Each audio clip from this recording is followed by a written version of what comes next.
Atos capítulo de número 2, versículo de número 14. Todos encontraram? Diz assim: Pedro, porém, pondo-se em pé com os 11, levantou a voz e disse-lhes: Varões judeus e todos os que habitais em Jerusalém, seja-vos isto notório e escutai as minhas palavras. Esses homens não estão embriagados, como vós pensais, sendo esta a terceira hora do dia. Mas isto é o que foi dito pelo profeta Joel: e nos últimos dias acontecerá, diz Deus, que do meu Espírito derramarei sobre toda a carne, e os vossos filhos e as vossas filhas profetizarão, e os vossos jovens terão visões, e os vossos velhos sonharão sonhos, e também do meu Espírito derramarei sobre os meus servos e minhas servas naqueles dias, e profetizarão, e farei aparecer prodígios em cima do céu, e sinais embaixo na terra, sangue, fogo e vapor de fumaça. O sol se converterá em trevas, e a lua em sangue, antes de chegar o grande e glorioso dia do Senhor. E acontecerá que todo aquele que invocar o nome do Senhor será salvo. Aleluia. Somente até esses versículos, queridos e amados irmãos, poderem sentar, tomar o seu assento. Glória a Deus. Deus continue abençoando você. Gostaria que você emprestasse os seus ouvidos rapidamente para aquilo que eu quero trazer a você aqui nesta noite. Eu quero tentar aqui trazer a você algo que você já ouviu muito, ou quem sabe já esqueceu de algumas coisas, mas eu quero, quando estiver compartilhando essa palavra, eu creio que o Senhor Jesus vai abrir a tua mente, vai abrir, mexer com a tua alma. Nós estamos em um seminário de avivamento, e avivamento é a vontade do Senhor para o seu povo, para a sua igreja. Avivamento é tornar mais ativo aqueles que já estão ativos. Avivamento é dar ânimo àqueles que estão desanimados.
ouvir.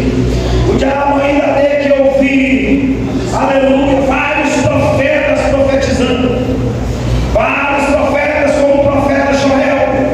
O diabo ia ter que ouvir a profecia do profeta Joel, quando ele diz: e há de ser que depois derramarei o meu espírito sobre toda a carne, e vossos filhos e vossas filhas profetizarão, os vossos velhos terão sono, os vossos jovens terão visões, e também sobre os servos e sobre as servas naquele dia derramarei do meu espírito. Aleluia.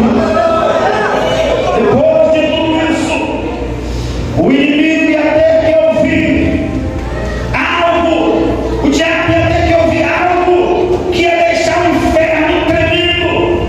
Depois de tudo isso, o inimigo, o diabo ia ter que ouvir algo que o inferno ia estabelecer. O quê? A profecia de Joel. Eu imagino que quando Joel profetiza isso, e há de ser que depois derramarei do meu espírito sobre toda a carne. Quando o inferno ouve aquilo, quando o diabo ouve isso, ele começa a tremer, ele começa a estremecer. Por quê, pastor? Porque o diabo pensa assim: porque no Antigo Testamento, antes da profecia de Joel, o Espírito Santo só descia sobre 3 classes de pessoas: reis, sacerdotes e os profetas. Reis, sacerdotes e profetas. E o diabo é assim: se no Antigo Testamento o Espírito vinha só sobre 3 classes de pessoas, e eles já fizeram esse estrago todo, imagina se esse Espírito for derramado sobre toda a carne. Imagina, o inferno começa a tremer, o diabo começa a perceber, e o profeta Joel vai dizendo: e há de ser que depois desses dias derramarei do meu espírito sobre toda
fazer de tudo, e Ele está fazendo de tudo para calar você, para parar com a profecia. Lembra de alguém que era e hoje já não é mais, porque aceitou a proposta do inimigo? Lembra de alguém que era cheio, compromissado com a obra e hoje não pode mais botar o pé na igreja porque tem tanta coisa para fazer, está tão ocupado que esqueceu das coisas de Cristo? Aceitou a proposta do diabo. Quantos Deus não levantou? Quantos líderes Deus não capacitou? Mas por um momento deram ouvido à proposta do inimigo, acharam melhor ceder, nunca mais profetizaram, entregaram a servo, entregaram a liderança, ainda tiveram a cara de pau de dizer: pastor, é porque eu estou muito ocupado. Não aceitou a proposta do diabo. Por isso estão mortos, por isso estão frios, por isso estão calculistas. Tem pessoas que ainda continuam até vindo à igreja, mas aceitaram a proposta do inimigo, não conseguem mais sentir a mesma presença de antes. E o diabo disse: é assim que eu quero, aceitem a minha proposta, mas parem com esse negócio de igreja e de Espírito Santo. Parem. E é assim que eu quero os congressos, é assim que eu quero os seminários, é assim que eu quero isso e aquilo. Muitos estão aceitando. Ele disse: tudo isso eu te dou, Jesus. Mas para com esse negócio de Espírito Santo, para com esse negócio de igreja, para com esse negócio de profecia. E muitos estão aceitando a proposta do inimigo. Você já reparou que nos dias atuais em que nós vivemos, por isso tem doenças que só dão um dia de culto? Já reparou isso? Você já reparou que nos dias atuais em que nós vivemos, tem gripe que só dá dia de terça, dia de domingo à noite, na hora do culto, acabou a gripe, acabou a doença. Já reparou? E tem gente que até não pode, não vou poder ir para a igreja, porque eu estou doente. Aí depois do culto, não vê o doente lá no lanche, lanchando, eu estava doente, mas vim para a igreja. Aceitou a proposta do diabo. Não dá. Eu não entendo isso. Que os crentes atuais não tão moles. Eles não conseguem vir gripado com o culto, mas conseguem gripado todo dia com o trabalho. Mas para a obra de Deus não quer isso, proposta do diabo, que está tirando muitos crentes de dentro da igreja. Não aceite a proposta do inimigo. Ele tentou isso com Jesus. Jesus disse: não. O propósito vai continuar. A proposta vai continuar. Não seja você como a igreja de Éfeso. Que é a igreja de Éfeso? A igreja de Éfeso era uma igreja que perdeu o primeiro amor. E eles estavam indo por causa do dever que eles tinham, não por causa da devoção a Deus. Já falou que assim, de crentes hoje que estão vindo só por causa do dever. Não vim hoje porque eu tinha que dirigir o culto, senão eu não vim. Veio por causa do dever e não por causa da devoção a Deus. Nós estamos vivendo em um tempo onde os crentes só estão vindo porque são líderes. Se não fosse, não apareciam. Só estão vindo porque tem um cargo. Se não tivesse, não apareciam. Perderam o primeiro amor, se venderam, aceitaram a proposta do diabo.